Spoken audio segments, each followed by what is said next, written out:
ഉയർത്തുന്നുണ്ട്. അതേ ചോദ്യങ്ങൾ തന്നെ സാമ്പത്തിക വിദഗ്ധരും മുന്നോട്ട് വയ്ക്കുന്നുണ്ട്. ധനമന്ത്രി വാർത്താ സമ്മേളനത്തിനായി എത്തിക്കഴിഞ്ഞു. നാലാം ഘട്ട സാമ്പത്തിക 20 ലക്ഷം കോടിയുടെ സാമ്പത്തിക പാക്കേജുമായി ബന്ധപ്പെട്ട ഏറ്റവും പുതിയ പ്രഖ്യാപനങ്ങൾ ധനമന്ത്രിയുടെ ഭാഗത്തു നിന്ന് ഉണ്ടാകും. ടൂറിസം, ഗതാഗത, आत्मनिर्भर भारत प्रतीक्षा चौथे दिन का जो है वित्त मंत्री जी की तरफ से आप लोगों के ब्रीफिंग के लिए स्वागत करते हैं और मैं रिक्वेस्ट करता हूं कि आज की ब्रीफिंग मैडम शुरू कर दी जाए।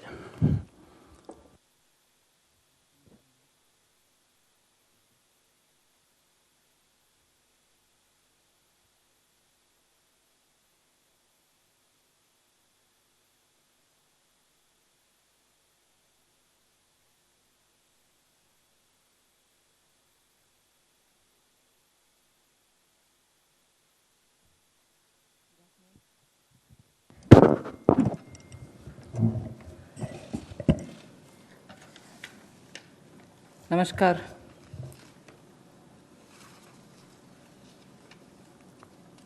Today is the 4th day where after the Prime Minister's address to the nation on building a Atmanirbhar Bharat, we have been announcing in several tranches the various steps that we want to take to give a stimulus, to help and to extend that little assistance which as a government we should and do it in time, and therefore we had a Pradhan Mantri Garib Kalyan package. Post that, we also ensured that people don't suffer with having to file their returns or comply with taxation and related things. So in stages we've announced relief for the MSMEs, NBFCs and so on. But importantly, Prime Minister had also said in building a self-reliant Bharat, we should prepare ourselves also for tough competition so that we become strong, we are able to be, first of all, self-reliant, and at the same time, be sure we are strong enough to face the challenges of the global value chains and also be ready to integrate. I repeat, when we talk of self-reliant Bharat, when we talk of Atmanirbhar Bharat, we are not looking inwards. It's not isolationist policy. It is certainly making India strong, making India rely on its strength and be ready to face the global challenge. Many sectors need policy simplification, whereby we can make it simpler for people to understand what that sector can provide for them, how they can participate in that sectoral related activities, bring in transparency in processes, and so on. So once we decongest sectors, we can also provide the necessary boost. That sector too will become strong enough and competent enough to provide the necessary boost for growth and employment. And as you all know, the Prime Minister has a very strong track record in taking up reforms, deep systemic reforms. I'll just highlight those reforms which are worth recalling. And on those reforms, it was public knowledge and all of you all covered extensively the efforts that had gone to take everybody on board so that those reforms become everyone's reform. DBT, the direct benefit transfer. Today it's become very useful for us to be able to directly give money in the hands of people. GST, which had been pending for a very long time, all states were taken on board and GST brought in one nation, one market. IBC, companies waited for decades to have their insolvency related matters settled. Limited success was felt through the various other programs, schemes which existed, SARFAESI or BIFR and so on. Then the several steps which were taken for ease of doing business so that India becomes an attractive destination for investment. You also had the public sector banks reforms, not only just infusing some equity, but also making sure that they become professionally managed, although they are public sector banks, and performing well, but still they needed to have more professionalism. So that was also, and giving independence for them, because that's an area in which I would take extreme pride to say, between 14 until today, you wouldn't have had one phone call going to any one of the banks saying, give this loan to my cousin or my whoever. No cronyism has been developed through the banks. Direct taxation reforms, Revenue Secretary is here.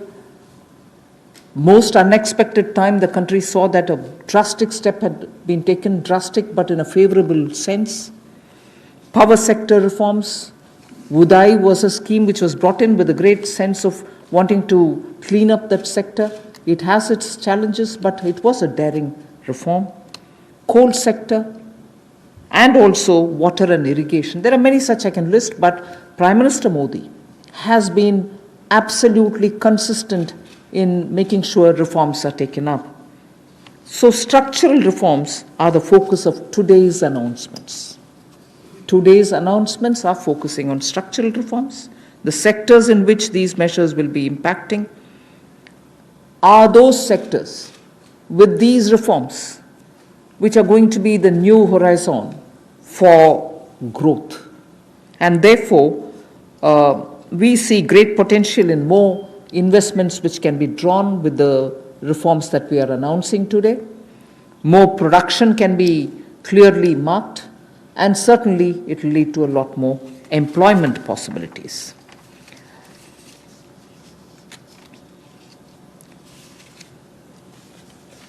We can actually start off with some preliminary slides before I go into talking about today's announcements, which will explain all the steps that we've taken in the recent past to make sure that investment come into this country and also make India a far more business-friendly destination. Before I go into that, it is important for us to recall that steps which have been taken earlier have been announced variously at different times. And because of the lockdown and because of COVID, I think time feels like as though it's been a long time since the budget was presented. It was only presented on 1st February. And just as soon as the finance bill got passed, the parliament also had to very quickly close for the reasons of social distancing and so on. And just before February, we announced the National Infrastructure Investment Foundation, the fund that was launched. So, and therefore such steps have been taken. Clearly, these are the ones that are going to initiate a lot of things that we want to tell today, and also a lot of things that we want to do towards building an Atma-Nirbhar Bharat. Atma-Nirbhar Bharat. So if we can go to the first slide, such as the solar PV manufacturing and so on, the advanced cell battery storage research, these kind of activities are also being given a priority. So for an Atma-Nirbhar Bharat and for Make in India, such steps are crucial, and we want to make sure that efforts which have been taken clearly give us the confidence that Make in India, which was launched at least 3 years back, as an initiative to change the mindset of people, to bring in new ways of doing business, to make sure that India becomes attractive on its strength, are all being received very well. So today, if I look at Make in India for Atma-Nirbhar Bharat, the foundation was laid earlier, and many investors have found that India's market, size of India's market, the aspirational middle class, the rule of law which prevails, and also making sure the talent pool which exists in India makes India an attractive destination for producing for India and also for producing in India and exporting from India. So incentive schemes are being given for these champion sectors. So we need to clearly understand the purpose with which, when we talk of Atmanirbhar Bharat, it is on all these steps building India's strengths. The next slide would show you that attempts and also efforts have already started for upgradation of industrial infrastructure. I'm saying all this because the reform steps that I'm going to announce will have all these also having a play in the various steps that we are announcing. Upgradation of industrial infrastructure is something which we need to talk about afresh, although industrial infrastructure, industrial land banks, and also clusters have been recognized long time back. But they're all somewhat being utilized, many of them lying unutilized. So now using technology, we are making sure these land parcels are, through GPS, GIS mapping, are able to be identified, location cleared, their challenges being identified, common facilities which have to be created will all be done. 3,376 industrial parks and estates and SEZs have between them, have among them 5 lakh hectares, all of them mapped as industrial information system can map them for future use. So this will be a part of the portal which we'll be running, so that it will be available for any future potential investor to say, I know land exists there, we can go set up a business there. In the meanwhile, the state government working to this with the center is going to provide all the common facilities. So all industrial parks also will get ranked by 2020-21, so that we know what is the level of readiness that they have and how ready they are for competition. So with this said as a broad introductory statement, I just want to highlight the 8 sectors about which we are going to talk, where reforms are being brought in: coal, minerals, defense production. I read out separately the next 3, although they together contribute for flying, airports, and also aerospace related matters. Airspace management, airports, MRO, which is maintenance, repair, and overhaul. So those 3 all go over to the civil aviation area. Distribution companies in the union territories, power distribution companies in the union territories. Space sector, where ISRO and others have been flag bearers for India. Atomic energy. So 8 sectors, but I will be showing you about 10 to 12 slides, all of them explaining each one of these sectors in detail. नमस्कार। आत्मनिर्भर भारत की സ്വയം പര്യാപ്തമായ ഭാരതത്തെക്കുറിച്ച് പറയുമ്പോൾ നമ്മളും തയ്യാറായിരിക്കേണ്ടതുണ്ട് എന്ന് ധനമന്ത്രി നിർമ്മല സീതാരാമൻ പറഞ്ഞു. ഘടനാപരമായ പരിഷ്കാരങ്ങൾക്കാണ് ഇന്നത്തെ പ്രഖ്യാപനത്തിൽ ഊന്നൽ നൽകുക. വിവിധ മേഖലകളിലെ നയങ്ങൾ ലളിതമാകണം, സാമ്പത്തിക ചട്ടങ്ങളും കൂടുതൽ ലളിതമാക്കേണ്ടതുണ്ട്. തൊഴിലും വളർച്ചയും അതുമായി ബന്ധപ്പെട്ട പ്രധാനപ്പെട്ട പ്രഖ്യാപനങ്ങൾ ഇന്നുണ്ടാകും. കേന്ദ്ര സർക്കാരിൻ്റെ 20 ലക്ഷം കോടി രൂപയുടെ ആത്മനിർഭർ ഭാരത് അഭിയാൻ പാക്കേജിന്റെ 4ാം ഘട്ട പ്രഖ്യാപനം धनमंत्री ഇപ്പോൾ തുടരുകയാണ്. और उसी दिशा में सबसे पहले प्लेटफॉर्म बनाने की बात हो, हर गांव में बिजली और हर घर को राशन देने तक की कोविड-19 की स्थिति में बात हो, तो इसलिए इस सेक्टर्स में भी तेजी कैसे आए, फास्ट ट्रैक इन्वेस्टमेंट की कैसे हो, उसके लिए एम्पावर्ड ग्रुप ऑफ सेक्रेटरीज का गठन किया गया है, जो निजी निवेश की मंजूरी के लिए गति देने का काम उसमें से करेंगे ताकि उसमें सहायता मिल सके और आकर्षित हम विदेशी निवेश को कर सकें। प्रत्येक मंत्रालय में प्रोजेक्ट डेवलपमेंट सेल बनेगा जो ये तय करेगा कि किस क्षेत्र में निवेश आ सकता है, कौन निवेशक हो सकता है, इनसे बातचीत करेगा और राज्यों से और केंद्र से बात भी करेगा ताकि निवेश करने वाले को कहीं पर दिक्कत ना आए। एक तरह से हैंड होल्डिंग करने का काम यहाँ पर होगा। राज्यों की रैंकिंग भी होगी, उनकी कितनी अट्रैक्टिव पॉलिसीज़ है कि इन्वेस्टमेंट के लिए, यानी कि निवेश के लिए कितनी आकर्षित करने वाली उनकी योजनाएं हैं, उसके ऊपर डिपेंड करेगा उनकी रैंकिंग को। और नए चैंपियन सेक्टर्स को बढ़ावा देने के लिए 20 ലക്ഷം കോടി രൂപയുടെ സാമ്പത്തിക പാക്കേജ് നാലാം ഘട്ടമാണ്. ടൂറിസം, ഗതാഗത മേഖലകൾക്ക് മുൻഗണന ഉണ്ടാകുമെന്നറിയുന്നു. തൊഴിലും വളർച്ചയും ലക്ഷ്യമിട്ടുള്ള പ്രഖ്യാപനങ്ങൾ ഉണ്ടാകും. ആഗോള വിപണിയിൽ വലിയ മത്സരങ്ങൾക്ക് ഇന്ത്യ തയ്യാറാകണം എന്ന് ധനമന്ത്രി ആഹ്വാനം ചെയ്യുന്നു. നാമും അത്തരത്തിൽ സ്വയമായി തയ്യാറെടുക്കേണ്ടതുണ്ട്. സ്വയം പര്യാപ്ത ഭാരതം എന്ന് പറഞ്ഞാൽ സാമ്പത്തിക ഘടനയിൽ മാറ്റം ഉണ്ടാകും. പ്രത്യക്ഷ നികുതിയിൽ വിപ്ലവകരമായ മാറ്റമാണ് കൊണ്ടുവന്നിരിക്കുന്നത്. ഉൽപ്പാദനം വർദ്ധിപ്പിക്കാനുള്ള പദ്ധതികൾ ഇന്ന് പ്രഖ്യാപിക്കും ധനമന്ത്രി. വ്യവസായ അടിസ്ഥാന സൗകര്യങ്ങളിലെ വികസനമാണ് മുഖ്യ അജണ്ട. 8 മേഖലകളിൽ പരിഷ്കരണം, പ്രതിരോധ ഉൽപ്പന്ന നിർമ്മാണം, ബഹിരാകാശ മാനേജ്മെന്റ്, ഊർജ്ജ വിതരണ കമ്പനികൾ, ആണവോർജ്ജം തുടങ്ങിയവയിലെ പദ്ധതികൾ പ്രഖ്യാപിക്കുമെന്നാണ് ഇപ്പോൾ ധനമന്ത്രിയുടെ വാക്കുകൾ നമുക്ക് നൽകുന്ന സൂചനകൾ. അത്തരത്തിൽ 8 മേഖലകളിൽ പ്രധാനമായും പരിഷ്കരണം ഉണ്ടാകും. ISRO അടക്കമുള്ള കാര്യങ്ങളിലാകും സാമ്പത്തിക സഹായവും പരിഷ്കരണവും ഇപ്പോൾ ലക്ഷ്യം വെക്കുന്നത് കേന്ദ്രമെന്നാണ് വ്യക്തമാക്കുന്നത്. ഈ നാലാം ഘട്ട പാക്കേജ് പ്രഖ്യാപനത്തിലൂടെ കേന്ദ്ര ധനമന്ത്രി നിർമ്മല സീതാരാമൻ സംസാരിക്കും. അവർ ഈ കാര്യങ്ങൾ കൂടുതൽ വ്യക്തമായി അവതരിപ്പിക്കും. ടൂറിസം, ഗതാഗത മേഖലകൾക്ക് ഒരു മുൻതൂക്കവും ഇന്നത്തെ പാക്കേജിൽ ഉണ്ടാകും എന്ന രീതിയിലാണ് ഇപ്പോൾ കാര്യങ്ങൾ വന്നിരിക്കുന്നത്.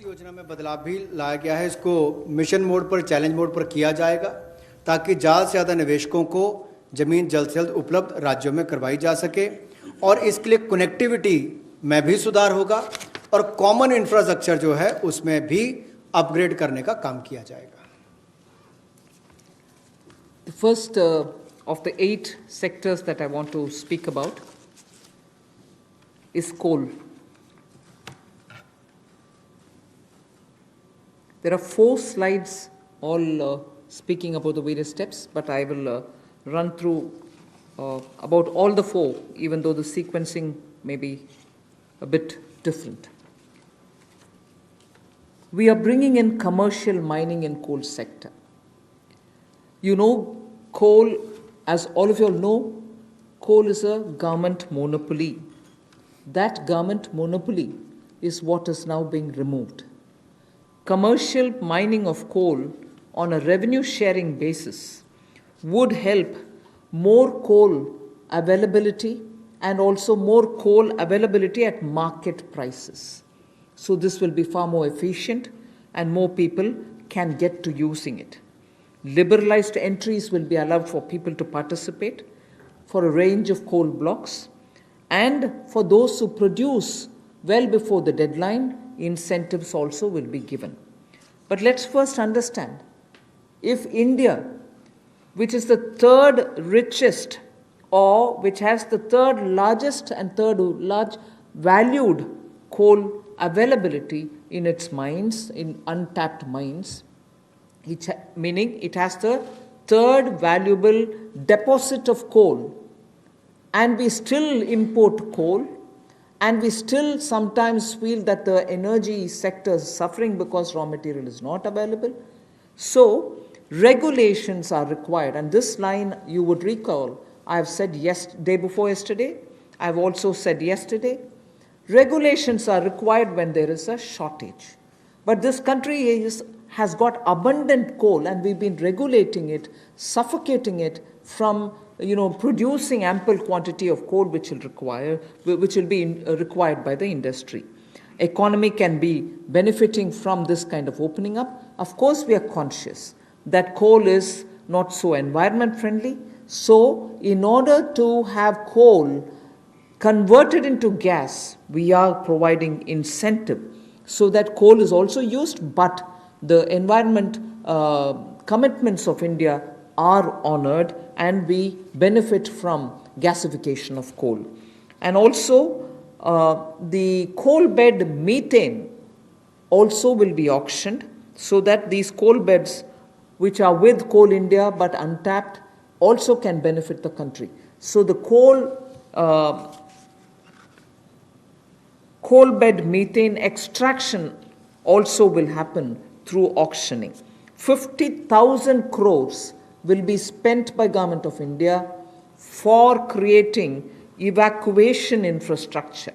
Because after the coal is mined, brought to the pit head, you don't have enough right kind of infrastructure to have this coal, mine the coal, evacuated from there. So 50,000 crores is being given to ensure that evacuation infrastructure is provided.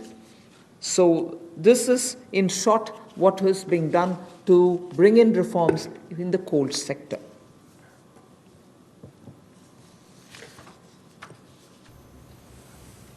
कोयला उत्पादन के क्षेत्र में കൽക്കരി ഖനനം സർക്കാർ മേഖലയിൽ മാത്രം എന്ന ചട്ടം എടുത്തുമാറ്റും. കൽക്കരി ഖനനം വാണിജ്യവൽക്കരിക്കും.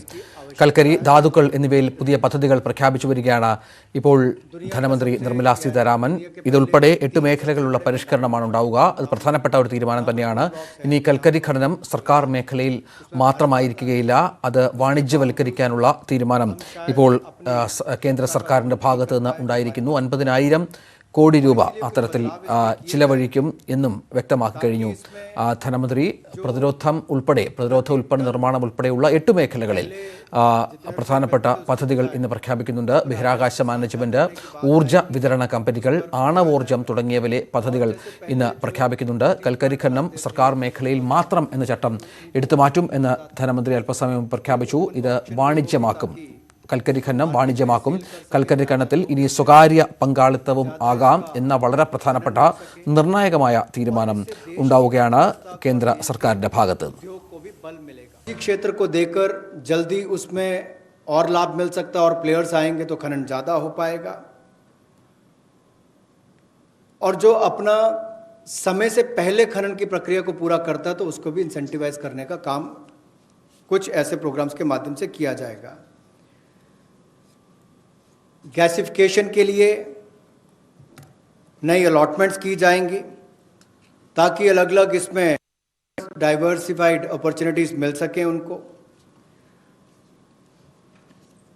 रेवेन्यू शेयर में उनको रिबेट मिलेगा, जो सक्सेसफुल कोल बिडर्स होंगे. और यही नहीं, इसके इंफ्रास्ट्रक्चर के डेवलपमेंट के लिए, आधारभूत ढांचे के डेवलपमेंट के लिए लगभग 50,000 करोड़ रुपया खर्च होगा.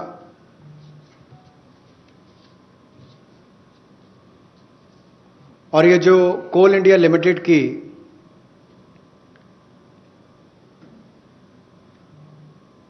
एनहांस्ड एवैक्यूएशन की हम बात करते हैं, NCIL जो कोल इंडिया लिमिटेड की जो खदानें हैं उसके लिए भी कोल प्रोडक्शन प्राइवेट ब्लॉक्स को दी जाए, उसके लिए भी इसमें अवसर उपलब्ध होंगे.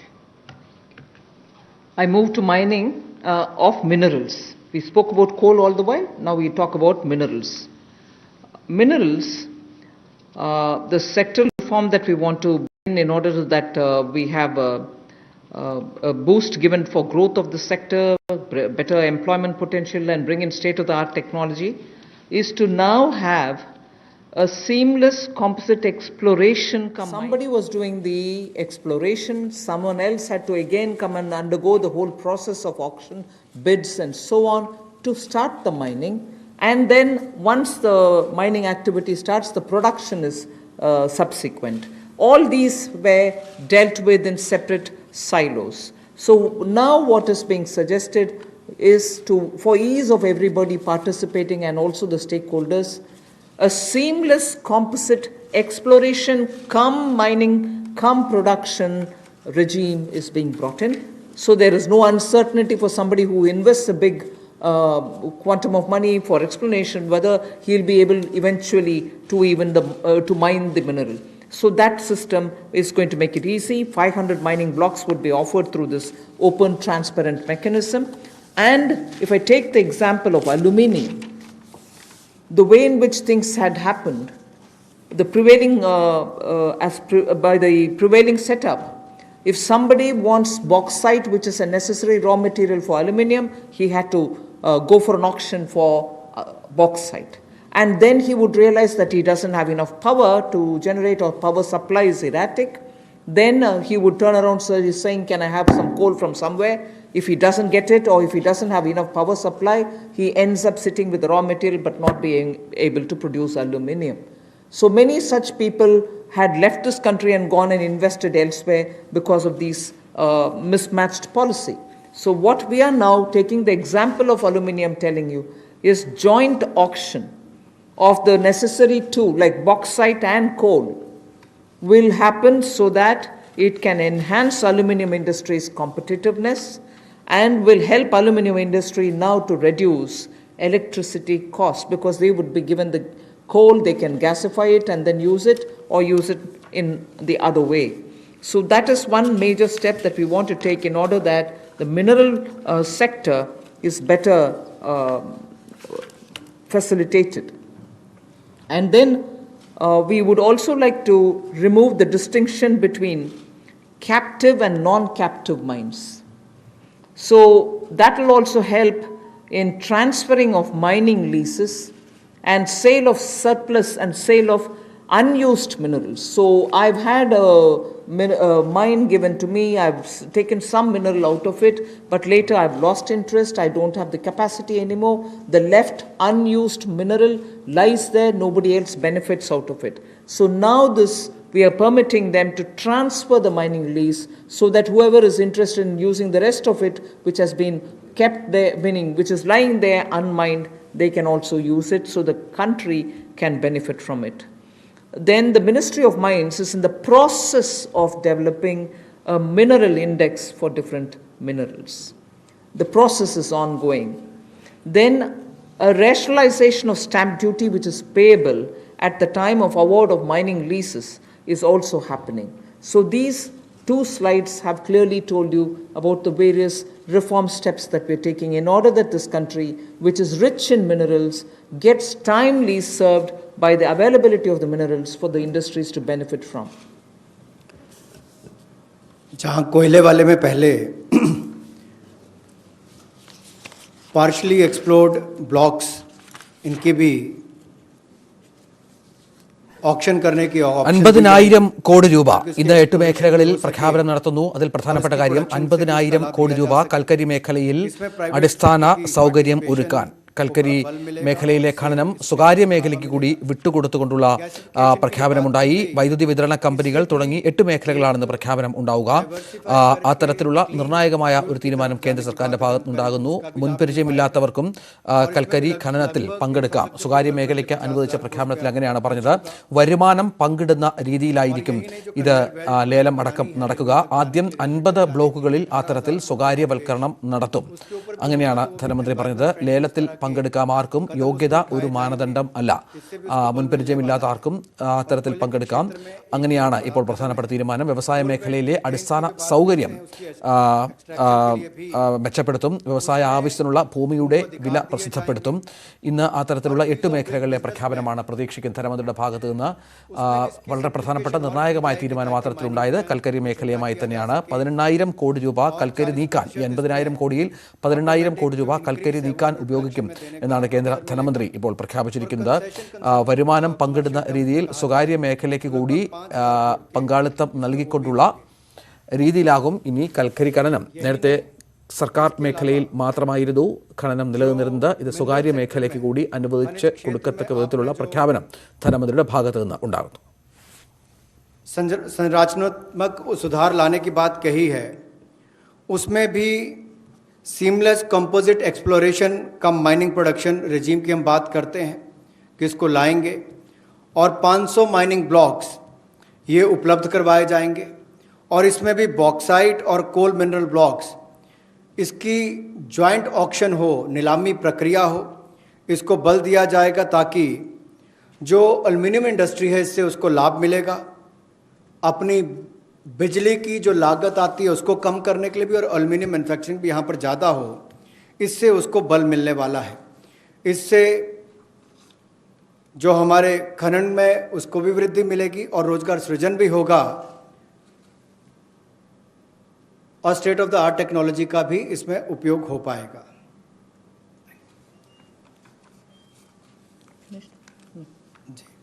मिनरल इंडेक्स बनाने की एक बात हमने यहाँ पर की है जिसको डेवलप किया जाएगा और स्टैम्प ड्यूटी को रैशनलाइज किया जाएगा.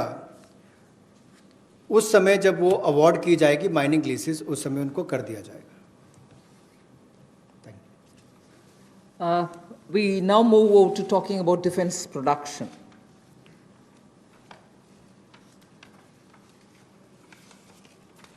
Make in India and self-reliance have now, as I said, become a partner in the sense of for self-reliance, Make in India is absolutely necessary.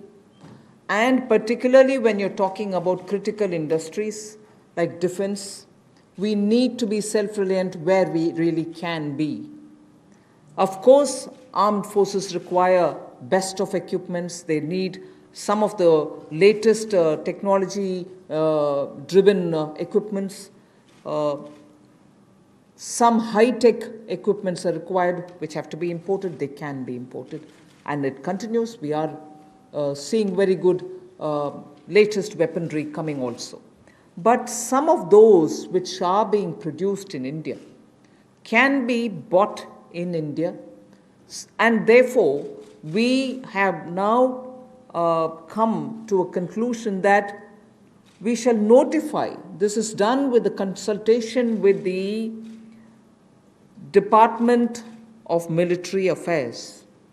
We shall notify a list of weapons and platforms which shall be not allowed for import, but we shall have them bought from India. So the import of this listed set of equipments shall not be allowed. They shall be banned. And every year this list will be increased because more capacities which come to be recognized, which meet the standards, which meet the defense standards, will be obtained from India.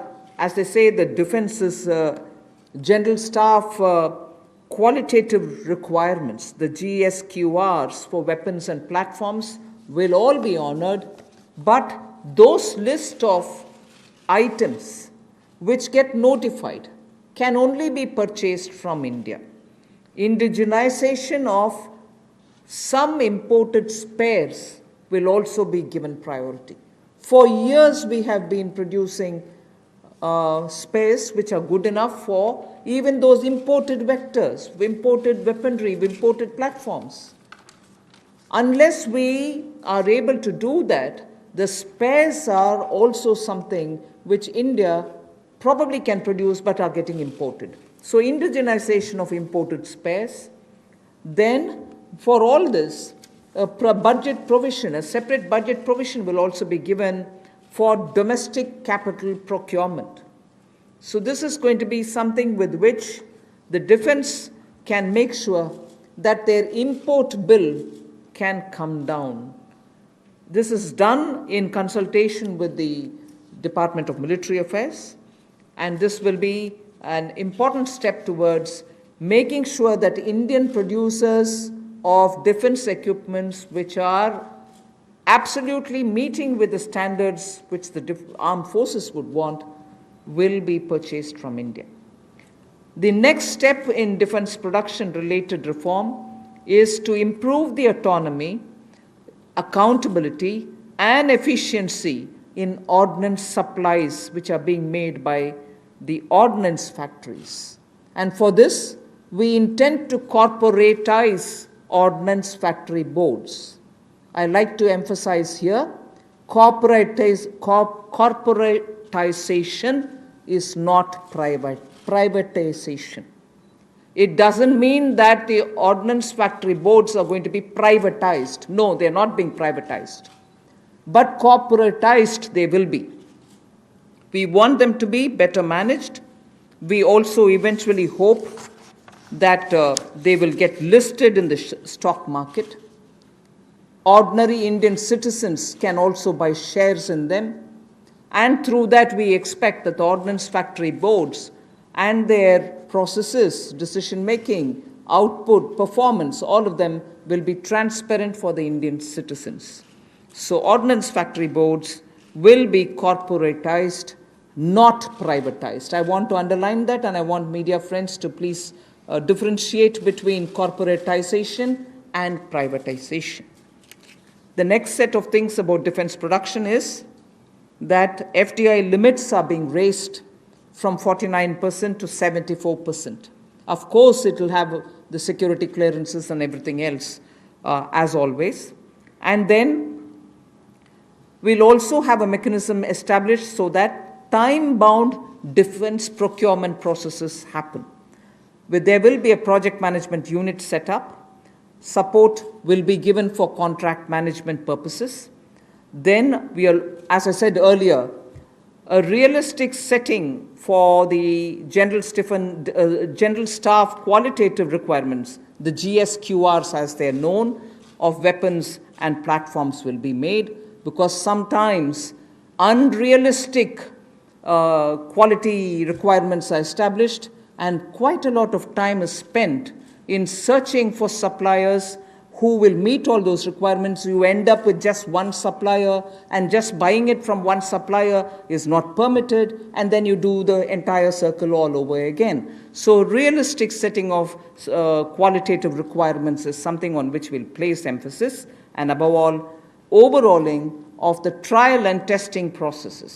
Yes, we understand India is a country which has different climatic and geospatial requirements, tropical, coastal, Himalayan, high altitude, and everything else. But we still need to be far more efficient in trial and testing of procedures.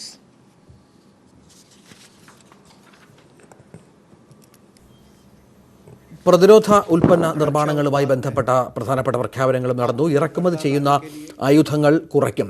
ഇത് പ്രതിരോധ ചെലവിൽ വൻ കുറവുണ്ടാക്കും എന്ന് ധനമന്ത്രി പ്രഖ്യാപിച്ചു. കൂടുതൽ ആയുധങ്ങൾ ഇവിടെ നിർമ്മിക്കാൻ ശ്രമിക്കും. പക്ഷേ ഒഴിവാക്കാനാവാത്ത വിധം മാത്രം അത്തരത്തിൽ പുറത്തുനിന്ന് വാങ്ങും. ചില ആയുധങ്ങൾ വിജ്ഞാപനം ചെയ്ത് ഇന്ത്യയിൽ തന്നെ നിർമ്മിക്കും. ഇറക്കുമതി ചെയ്യുന്ന ആയുധങ്ങൾ കുറയ്ക്കുക, അതുവഴി പ്രതിരോധ ചെലവിലുണ്ടാകുന്ന വലിയ കുറവ് അത് അത്തരത്തിൽ പ്രയോജനപ്പെടുത്തുക എന്നതാണ് ലക്ഷ്യം വെക്കുന്നത്. ആ പ്രഖ്യാപനമാണ് പ്രതിരോധ മേഖലയുമായി ബന്ധപ്പെട്ട് ധനമന്ത്രി നടത്തിയത്. दुनिया भर के देशों पर हमारी निर्भरता कम हो, हिंदुस्तान के अंदर और रोजगार पैदा हो सके, कंपनियों को लिस्टिंग कराकर उनकी भी क्षमता बढ़ाने का काम किया जा सके, कुल मिलाकर पारदर्शिता और बेहतर प्रदर्शन की ओर हम आगे बढ़ सकें, इसलिए निगमीकरण करना बहुत आवश्यक है. इसलिए ऑर्डिनेंस फैक्ट्री बोर्ड का പ്രധാനപ്പെട്ട 8 മേഖലകളിലെ പ്രഖ്യാപനമാണ് ധനമന്ത്രി നടത്തുന്നത്. അതിൽ കൽക്കരി ഖനനവുമായി ബന്ധപ്പെട്ടും ആയുധ ഇറക്കുമതിയുമായി ബന്ധപ്പെട്ട പ്രഖ്യാപനങ്ങൾ നടത്തിക്കഴിഞ്ഞു ധനകാര്യമന്ത്രി. ഖനനത്തിൽ സ്വകാര്യ പങ്കാളിത്തം ഉണ്ടാകും. ബോക്സൈറ്റ് ഖനനത്തിൽ സംയുക്ത ലേലം, 500 ധാതു കമ്പനികൾ സ്വകാര്യ മേഖലയ്ക്ക്. പ്രതിരോധ ഉൽപ്പന്ന നിർമ്മാണം അത്തരത്തിലും പ്രഖ്യാപനമുണ്ടായി. ചില ആയുധങ്ങൾ വിജ്ഞാപനം ചെയ്ത് നിർമ്മാണം ഇന്ത്യയിൽ മാത്രം. ഇറക്കുമതി ചെയ്യുന്ന ആയുധങ്ങൾ കുറയ്ക്കുക എന്ന വളരെ പ്രധാനപ്പെട്ട ലക്ഷ്യമാണ് കേന്ദ്ര സർക്കാർ ഇത്തരത്തിൽ മുന്നോട്ട് കൊണ്ടുപോകുന്നത്. ആയുധ ഇറക്കുമതിക്ക് നിയന്ത്രണം കൊണ്ടുവരും. അത്യാവശ്യം വേണ്ട ആയുധങ്ങൾ മാത്രം ആ തരത്തിൽ ഇറക്കുമതി ചെയ്യും. പ്രതിരോധ സാമഗ്രികളുടെ എണ്ണത്തിൽ സ്വയം പര്യാപ്തത. ആഭ്യന്തര വിപണിയിൽ നിന്ന് ആയുധങ്ങൾ വാങ്ങാൻ പ്രത്യേക ബജറ്റ് വിഹിതമുണ്ടാക്കും. ആയുധ ഫാക്ടറികൾ കോർപ്പറേറ്റൈസ് ചെയ്യും. ആയുധ ഫാക്ടറികളിലെ സ്വകാര്യവൽക്കരണമല്ല എന്നും അദ്ദേഹം ധനമന്ത്രി പ്രഖ്യാപിക്കുകയുണ്ടായി. കോർപ്പറേറ്റൈസ് ചെയ്യുക എന്ന് പറഞ്ഞാൽ സ്വകാര്യവൽക്കരണമല്ല. പ്രതിരോധ ഉൽപ്പന്ന നിർമ്മാണ കമ്പനികളിൽ 74% വിദേശ നിക്ഷേപം 49 നിന്ന് 74% നേരിട്ടുള്ള വിദേശ നിക്ഷേപം കൂട്ടി എന്ന വളരെ പ്രധാനപ്പെട്ട തീരുമാനവും ധനമന്ത്രിയുടെ ഭാഗത്ത് നിന്ന് ഉണ്ടാകുന്നു എന്ന് വേണം മനസ്സിലാക്കാൻ. उसका जीर्णोद्धार भी किया जाएगा ताकि उसमें कम समय लगे और जल्दी प्रोक्योरमेंट करने का, ताकि टेस्टिंग समय पर हो जाए, ट्रायल्स हो जाए और हम समय पर उनका ऑर्डर कर सकें. The next 3 relate to civil aviation. I'll be fairly speedy about them. One relates to airspace management. The next relates to PPP and airports which are being given for management and maintenance. Then MRO hub. The 3 are put together relating to civil aviation. The first is the airspace management. Just to give you a background, only about 60% of the Indian airspace is freely available. And that's because airspace is fairly restricted for its use for civil purposes and defense purposes. This means that all these years, all these decades, we have been flying to most destinations, not through the shortest route, but slightly longer routes, which means you're having more time in the air. This actually has to be rationalized. optimum utilization of airspace is best, because after all the fuel spent is also something which we import. Huge bill goes for that. Finally, the customer ends up paying more price for the flying, and for pilots it's a extra hour of flying or half an hour of flying. Above all, if we are able to optimally utilize the airspace and reach quickly, every one of our time is saved, and therefore now rationalization is going to happen. We will be able to get to our destination at the shortest possible time, thus saving travel time, thus saving fuel, thus saving also the pilot's flying time. This is an environment-friendly step, but having very big implication on India's fuel import bill, and also for civil aviation, which in India has biggest potential in growth. Civil aviation is up for a big leap. So the airspace availability through which the flying time is influenced is going to be better. That is one. The second that I'd like to tell you about is 6 more airports are for auction, and the Airports Authority of India shall do it on public-private basis, PPP basis. Additional investments also are likely to happen by private players in about 12 airports, which they are already holding, for better world-class facilities to be brought in. So majorly, airports in India will become far more with better facility and customer experience. This has financial implications to the extent not so much for the budget, but the AAI, the Airports Authority of India, will get a down payment of 2,300 crores, and also the first and second rounds of investments are expected to get 13,000 crores. So this is one step which will at a time increase better facilities and also make our airports a lot more worthy experience for the passengers. The third in this, because it's all pertain to civil aviation, is making India an MRO hub. This was mentioned also in the budget. Maintenance, repair and overhaul of aircrafts is a big business.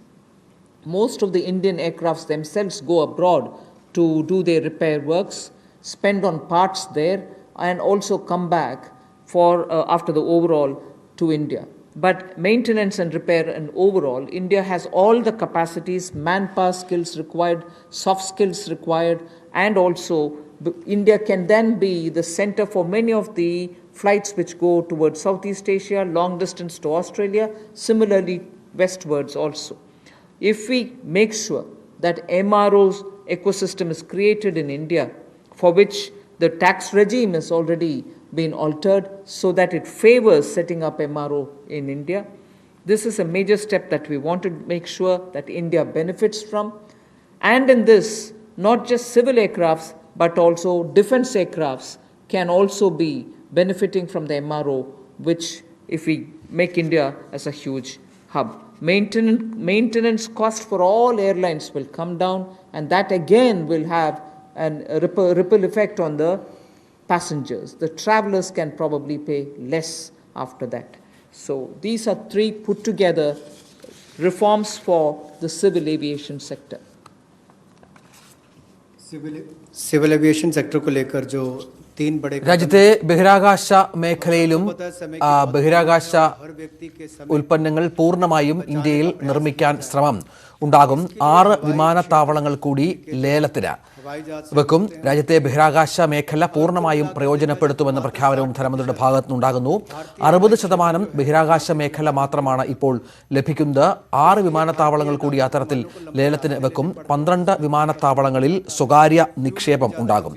പ്രതിരോധ രംഗത്തെ അതുമായി ബന്ധപ്പെട്ട കാര്യങ്ങൾക്ക് ശേഷം ഇപ്പോൾ ബഹിരാകാശ മേഖലയുമായി ബന്ധപ്പെട്ട പ്രധാനപ്പെട്ട പ്രഖ്യാപനങ്ങളാണ് ധനമന്ത്രിയുടെ ഭാഗത്തു നിന്ന് ഉണ്ടായത് എന്ന് വേണം മനസ്സിലാക്കാൻ. കൂടുതൽ വിമാനത്താവളങ്ങളിലേക്ക് സ്വകാര്യ നിക്ഷേപം കൊണ്ടുവരും എന്ന പ്രധാനപ്പെട്ട പ്രഖ്യാപനം ധനമന്ത്രിയുടെ ഭാഗത്തു നിന്ന് ഉണ്ടാകുന്നു. ഇപ്പോൾ അത്തരത്തിൽ ബഹിരാകാശ ഉൽപ്പന്നങ്ങൾ പൂർണ്ണമായും ഇന്ത്യയിൽ നിർമ്മിക്കാൻ ശ്രമം നടത്തും. അതുപോലെ തന്നെ ഫ്ലൈറ്റ് മെയിൻ്റനൻസ് എന്ന വളരെ പ്രധാനപ്പെട്ട കാര്യം, പലപ്പോഴും വിദേശ രാജ്യങ്ങളെ ആശ്രയിക്കുന്ന കാര്യം, അതും ഇന്ത്യയിൽ പൂർണ്ണമായും നടത്തുക, അതിൽ സ്വയം പര്യാപ്തത കൈവരുത്തുക എന്ന പ്രധാനപ്പെട്ട തീരുമാനവും ധനമന്ത്രിയുടെ പ്രഖ്യാപനത്തിൽ നിന്ന് മനസ്സിലാകുന്നു. രാജ്യത്തിൻ്റെ 60% ബഹിരാകാശ മേഖല മാത്രം ഇപ്പോൾ പ്രയോജനപ്പെടുത്തുമ്പോൾ അത് ഏതാണ്ട് പൂർണ്ണമായും പ്രയോജനപ്പെടുത്ത വിധത്തിലുള്ള സംഭവങ്ങൾ ഇപ്പോൾ ധനമന്ത്രി ആസൂത്രണം ചെയ്യുന്നു എന്ന് വേണം മനസ്സിലാക്കാൻ. കേന്ദ്ര സർക്കാർ അങ്ങനെയും ചില പദ്ധതികൾ പ്രഖ്യാപിക്കുകയുണ്ടായി ധനമന്ത്രിയുടെ ഭാഗത്ത്. 12 വിമാനത്താവളങ്ങളിൽ സ്വകാര്യ നിക്ഷേപം പ്രഖ്യാപിച്ചിരിക്കുന്നു. 2300 കോടി രൂപ എയർപോർട്ട് അതോറിറ്റി ഓഫ് ഇന്ത്യക്ക് പ്രഖ്യാപിച്ചിരിക്കുന്നു. 13,000 കോടി രൂപയുടെ വിദേശ നിക്ഷേപം വിമാനത്താവളങ്ങളിൽ വരും. വിമാനങ്ങളുടെ അറ്റകുറ്റപ്പണി കേന്ദ്രങ്ങൾ ഇന്ത്യയിൽ തന്നെ സജ്ജമാക്കും. അത്തരത്തിലുള്ള വളരെ പ്രധാനപ്പെട്ട വ്യോമയാന മേഖലയുമായി ബന്ധപ്പെട്ട പ്രഖ്യാപനങ്ങളും ധനമന്ത്രിയുടെ ഭാഗത്ത് നിന്ന് ഉണ്ടായി. अब उसके लिए भी टैक्स रेजिम में बदलाव किए गए, उसमें एमआरओ का लिए इकोसिस्टम बनाया गया जिसको रैशनलाइज किया गया है. इससे लगभग जो 800 करोड़ से लेकर 2000 करोड़ रुपया 3 वर्षों में एयरक्राफ्ट के कंपोनेंट्स की रिपेयर के लिए या एयरफ्रेम की मेंटेनेंस के लिए जो खर्चा होता है उसमें भी बचत होगी और वो काम यहीं पर मिलना शुरू हो जाएगा हिंदुस्तान के अंदर. और जो मेजर इंजन मैन्युफैक्चरर्स हैं वो भी अपने इंजन रिपेयर फैसिलिटीज़ को यहाँ पर भारत में लानी शुरू करेंगे और डिफेंस और सिविल सेक्टर को कन्वर्ज करके भी हम लोग इस सेक्टर को बढ़ावा दे सकते हैं. उस दिशा में कदम उठाए जाएंगे ताकि जो कॉस्ट है एयरलाइंस की या हमारे डिफेंस की वो भी कम आए. उस दिशा में कदम है. I move to talking about the next reform step. The power distribution companies in union territories shall be privatized. And that is likely to be also, it will be in line with the tariff policy which is soon to be announced. The tariff policy reform will of course talk about consumer rights. The inefficiencies of DISCOMs will not become a burden on consumers. DISCOMs will ensure adequate power. The standard of service that they provide will improve, and they will promote industry better by providing open access. Sustainability is an issue with power sector.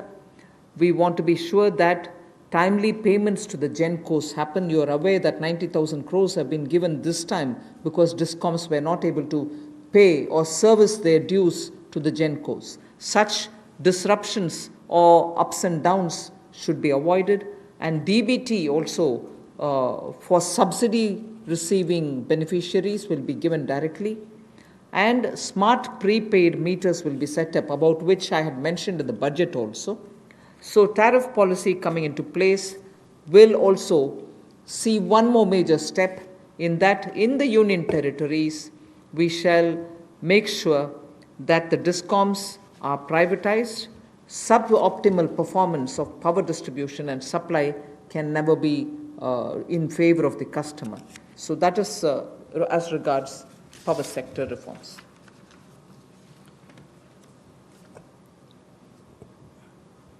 विद्युत के क्षेत्र में कुछ बदलाव किए जाएंगे, जहां पर വിമാനങ്ങളുടെ അറ്റകുറ്റപ്പണി കേന്ദ്രങ്ങളടക്കം സ്വയം പര്യാപ്തമാകുന്ന വിധത്തിലുള്ള പ്രഖ്യാപനങ്ങളുണ്ടായി. ഇനി ഊർജ്ജ വിതരണ കമ്പനികളിലും സ്വകാര്യവൽക്കരണം, കേന്ദ്രഭരണ പ്രദേശങ്ങളിലെ ഊർജ്ജ വിതരണ കമ്പനികളിലും സ്വകാര്യവൽക്കരണം എന്ന രീതിയിലുള്ള കാര്യങ്ങൾ പുറത്തുവരുന്നു. അങ്ങനെയുള്ള പ്രഖ്യാപനം ധനമന്ത്രിയുടെ ഭാഗത്തുനിന്ന് ഉണ്ടാകുന്നു. ഇതുവരെ പ്രതിരോധം, വ്യോമയാനം, ഖനനം, ഊർജ്ജ വിതരണം തുടങ്ങിയ മേഖലകളിലെ പ്രധാനപ്പെട്ട പ്രഖ്യാപനങ്ങൾ മന്ത്രിമാരുടെ ഭാഗത്തു നിന്ന് ഇപ്പോൾ ഉണ്ടാവുകയാണ്.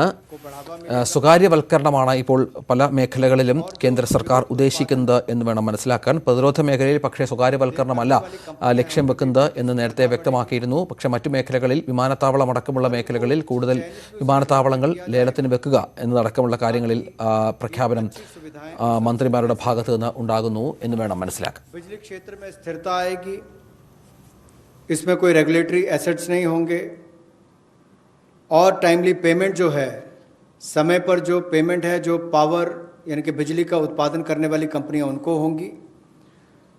डीबीटी का लाभ हमने बहुत सारी योजनाओं में देखा है कि किस तरह से माननीय मोदी जी की सरकार ने बहुत सारी योजनाओं को अब डायरेक्ट बेनिफिशियरी ट्रांसफ़र के रूप से सीधा उपभोक्ता के खाते में पहुंचाने का काम किया, जिसमें उपभोक्ताओं को बहुत लाभ मिला। तो यहाँ पर भी सब्सिडी डीबीटी के माध्यम से और स्मार्ट प्रीपेड मीटर्स लगाने का काम किया जाएगा, ताकि किसी के साथ कोई धोखाधड़ी ना हो सके और उसका भी लाभ मिलेगा। इसके साथ साथ जो वितरण है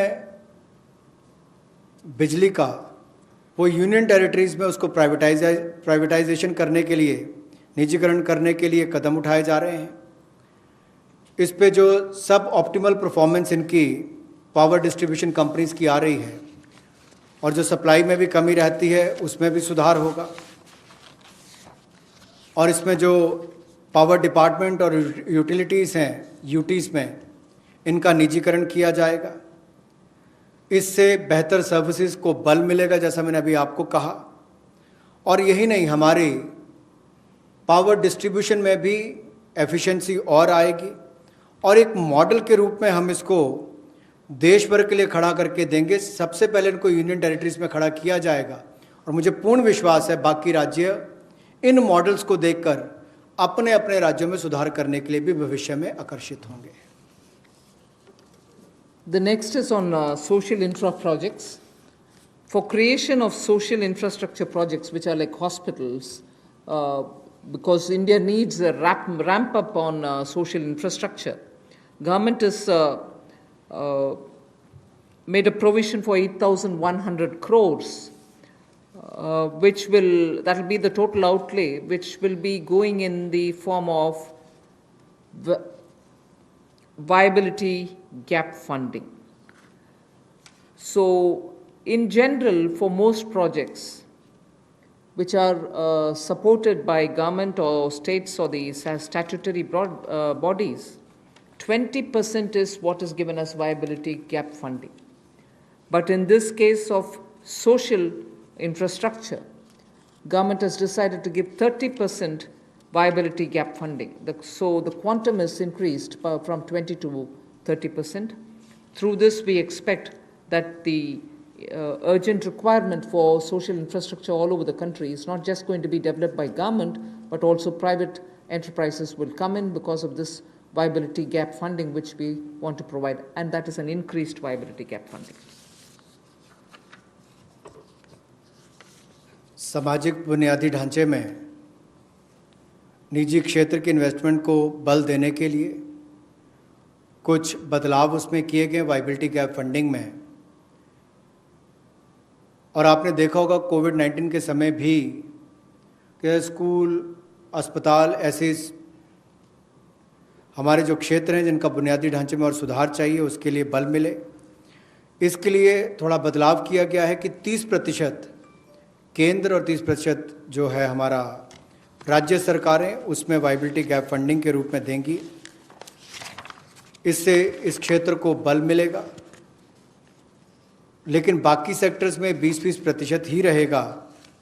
और इसमें कुल मिलाकर सामाजिक बुनियादी ढांचे के इस सेक्टर के वायबिलिटी गैप फंडिंग के लिए लगभग 8100 करोड़ रुपए का आउटले किया गया है और इन प्रोजेक्ट को राज्य और केंद्र की सरकारें प्रपोज करेंगी। The last two reform steps that I want to announce relate to space and space. The next one relates to atomic energy. First, in space, you know that India has had the benefit of an extraordinary institution such as the ISRO. ISRO has brought the nation a lot of laurels. However, today, private sector is also doing a lot of work in the space arena. A lot of individuals and startups have spent a lot of time developing space-related technologies. Unfortunately, because of the Indian regulations, they are even unable to use ISRO's available facilities for even testing their products. So what we want to do now, in order to provide level playing field for private companies, satellite launches and space-based services, we will make a provision for them to benefit from the assets which are available with the ISRO. and for India to benefit from it. We'll also provide predictable policy and regulatory environment for private players. We want them to be co-travelers with us, and therefore private sector is being encouraged. And also for future projects for planetary explorations and outer space travel, it will also be open for private sector. So in short, private sector is being given a good access to this space area where both government and private sector can work for a better Atmanirbhar Bharat. Another important aspect is there's a lot of geospatial data in India for Indians, particularly like startups which are looking at doing a lot of irrigation work, drought-prone area development work, groundwater work. They don't most often get the data within India. They go getting it from abroad, data about India, paying through their nose for some good work that they do for India itself. So a liberal geospatial data policy is something which we like to work, and we want to provide remote sensing data to tech entrepreneurs, but of course with a lot of sense of caution, because this is a very sensitive area. We want to also give the benefit and the advantage to the Indian startups who are also doing pioneering work. अंतरिक्ष के क्षेत्र में भारत ने बहुत अच्छा काम पिछले कुछ वर्षों में किया है। अब इस क्षेत्र में निजी क्षेत्र भी किस तरह से सहभागी हो, कैसे वो भागीदार बने और उपलब्धियों भरा आने वाला समय हो, इसके लिए अंतरिक्ष क्षेत्र की गतिविधियों में प्रतिपादक वृद्धि लाने के लिए निजी क्षेत्र की भागीदारी को बढ़ाने का अवसर दिया जाएगा, ताकि प्राइवेट कंपनीज को भी बराबरी का एक तरह से अधिकार, जैसे लॉन्च करने की बात हो या सैटेलाइट्स की बात हो या अंतरिक्ष क्षेत्र से जुड़ी हुई सेवाएं देने की बात हो, चाहे कम्युनिकेशन सैटेलाइट। ഉപഗ്രഹ വിക്ഷേപണത്തിന് സ്വകാര്യ കമ്പനികൾക്ക് അനുമതി നൽകുന്ന കാര്യവും ധനമന്ത്രി പ്രഖ്യാപിക്കുകയാണ്. നിലവിൽ ISROയ്ക്ക് മാത്രമാണ് ഉപഗ്രഹ വിക്ഷേപണ നിയന്ത്രണത്തിന് അനുമതിയുള്ളത്. ഉപഗ്രഹ വിക്ഷേപണ മേഖലയിൽ സ്വകാര്യ കമ്പനികൾക്ക് പ്രവർത്തിക്കാം എന്നും ധനമന്ത്രി പറയുകയാണ്. അടിസ്ഥാന സൗകര്യ വികസനത്തിന് 8100 കോടി രൂപ കേന്ദ്രവിഹിതമായി നൽകുന്ന കാര്യം നേരത്തെ തന്നെ ധനമന്ത്രി സൂചിപ്പിച്ചിരുന്നു. 20% കേന്ദ്രവിഹിതമായി നൽകിയിരുന്നത് 30%മായി വർദ്ധിപ്പിക്കാനുള്ള തീരുമാനവുമാണ് ധനമന്ത്രി നേരത്തെ പ്രഖ്യാപിച്ചത്. എന്തായാലും ഉപഗ്രഹ വിക്ഷേപണത്തിനും സ്വകാര്യ കമ്പനികൾക്ക് അനുമതി നൽകാനുള്ള സുപ്രധാനമായ തീരുമാനം കൂടി കേന്ദ്ര സർക്കാരിന്റെ ഭാഗത്തു നിന്നും വരികയാണ്.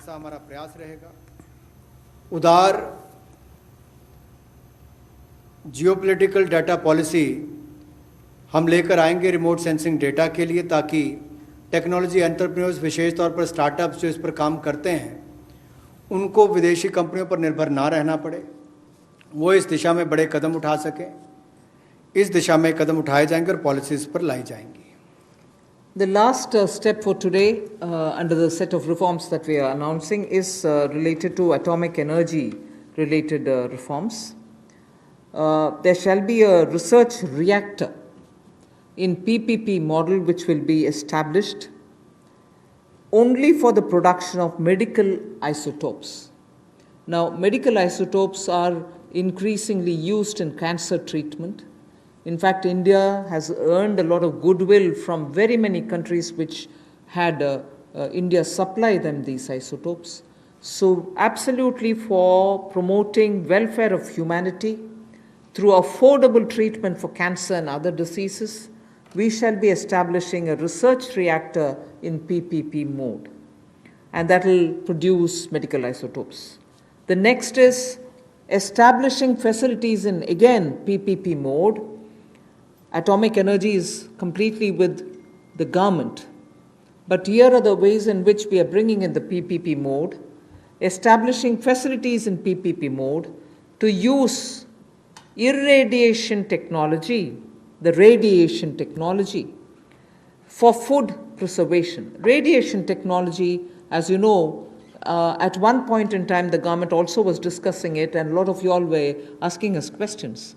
In crops which are like perishable crops like onions, most often when there is a good crop, Because of its short shelf life, they are normally sold at a absolutely low price, or they are left to rot. Whereas when you use radiation technology, we are able to provide it the necessary qualities with which it can be stored for a longer time. Shelf life of perishable goods like onions can be improved and longevity given. This is something on which technology development cum incubation centers being established now will also set up a kind of synergy between research facilities and tech entrepreneurs who can develop such technologies which will be used for very many daily use matters such as vegetables and fruits preservation and so on. So this pertains to reforms in atomic energy, and that's my last slide. Atomic energy से related जो हमारी reforms हैं उस पर ആണവ reactor പൊതു സ്വകാര്യ പങ്കാളിത്തത്തോടെ നിർമ്മിക്കും എന്നതാണ് അടുത്ത പ്രഖ്യാപനം. ആരോഗ്യ മേഖലയിലെ ഗവേഷണങ്ങൾക്കാണ് റിയാക്ടർ. മെഡിക്കൽ ഐസോടോപ്പുകളുടെ നിർമ്മാണത്തിനാണ് സ്വകാര്യ പങ്കാളിത്തം ഉറപ്പുവരുത്താൻ ശ്രമിക്കുന്നത്. ടെക്നോളജി ഇൻക്യുബേഷൻ സെന്ററുകൾ സ്വകാര്യ മേഖലയിൽ രാജ്യമെങ്ങും കൊണ്ടുവരാനും തീരുമാനമെടുത്തിരിക്കുന്നു. ഇതാണ് ഇന്നത്തെ അവസാനത്തെ പ്രഖ്യാപനമായി ധനമന്ത്രി പറയുന്നത്. ആണവ റിയാക്ടറുകളുടെ പൊതു സ്വകാര്യ പങ്കാളിത്തത്തോടെ നിർമ്മിക്കാനുള്ള തീരുമാനം കൂടിയാണ് പ്രഖ്യാപിച്ചിരിക്കുന്നത്. 8 പ്രധാന മേഖലകളിലെ പാക്കേജുകളാണ് ഇന്ന് പ്രഖ്യാപിച്ചത്. അതിൽ പ്രധാനം മിക്കയിടങ്ങളിലും സ്വകാര്യ നിക്ഷേപത്തിന് കൂടുതൽ അവസരം ഒരുങ്ങുന്നു എന്നതാണ് ധനമന്ത്രി തന്നെ ആമുഖമായി സൂചിപ്പിച്ചത്. ഇന്ന് സാമ്പത്തിക ഘടനയിൽ മാറ്റം പ്രഖ്യാപിക്കുന്നു എന്നതാണ്. അങ്ങനെ നോക്കുമ്പോൾ സ്വകാര്യ നിക്ഷേപത്തിന് കൂടുതൽ പ്രാധാന്യം നൽകിക്കൊണ്ട് സാമ്പത്തിക ഘടനയിൽ മാറ്റം വരുത്താനുള്ള പ്രഖ്യാപനങ്ങളാണ് ഇന്ന് ധനമന്ത്രിയിൽ നിന്നും ഉണ്ടാകുന്നത്. टॉप से टोटल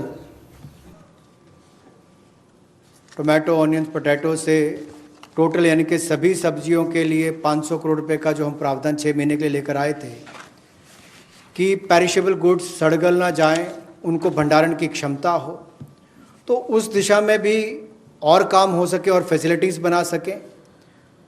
तो उसी लिए ये पीपीपी मोड में एकीकृत खाद्य संरक्षण केंद्र हम लोग विकिरण टेक्नोलॉजी यानी कि इरेडिएशन टेक्नोलॉजी के माध्यम से बनाएंगे ताकि हमारे कृषि क्षेत्र को भी इससे बल मिल सके और भंडारण की क्षमताओं को भी इसका लाभ मिल सके.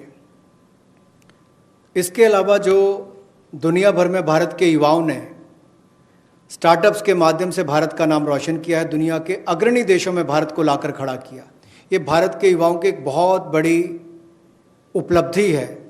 उसी दिशा में ये स्टार्टअप के रोबस्ट इकोसिस्टम को हम न्यूक्लियर सेक्टर के साथ जोड़ने जा रहे हैं ताकि टेक्नोलॉजी डेवलपमेंट कम इंक्यूबेशन सेंटर्स को सेटअप किया जा सके, इनकी सिनर्जी हो हमारे रिसर्च फैसिलिटीज़ और टेक्नोलॉजी एंटरप्रेन्योर्स के बीच में. एक बहुत बड़ा कदम है इस दिशा में कि एक नया क्षेत्र हमारे देश के युवाओं को अपनी प्रतिभा दिखाने के लिए मिलेगा. स्टार्टअप्स के माध्यम से उन्होंने दुनिया भर में भारत का नाम रोशन किया है, उससे बल मिलेगा और निश्चित तौर पर इससे आगे बढ़ने के अवसर मिलेंगे. और वहीं पर टॉप से टोटल में हमें टेक्नोलॉजी का लाभ भी किसानों के लिए और भंडारण क्षमता के लिए मिलेगा. बहुत बहुत धन्यवाद.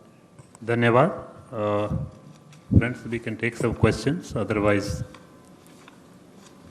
മന്ത്രി നിർമ്മല സീതാരാമൻ വാർത്താ സമ്മേളനം നടത്തുകയായിരുന്നു. സുപ്രധാന പ്രഖ്യാപനങ്ങൾ ഉണ്ടായിരിക്കുന്നു. ആത്മനിർഭർ ഭാരതിന്റെ 4ാം ഘട്ട പ്രഖ്യാപനങ്ങളാണ് ഉണ്ടായിട്ടുള്ളത്. 8 മേഖലകളിൽ ഉള്ള മാറ്റം, അതിനനുസരിച്ചുള്ള പാക്കേജുകളുടെ പ്രഖ്യാപനമാണ് ധനമന്ത്രി നടത്തിയിരിക്കുന്നത്. നമുക്ക് ഈ മണിക്കൂറിലെ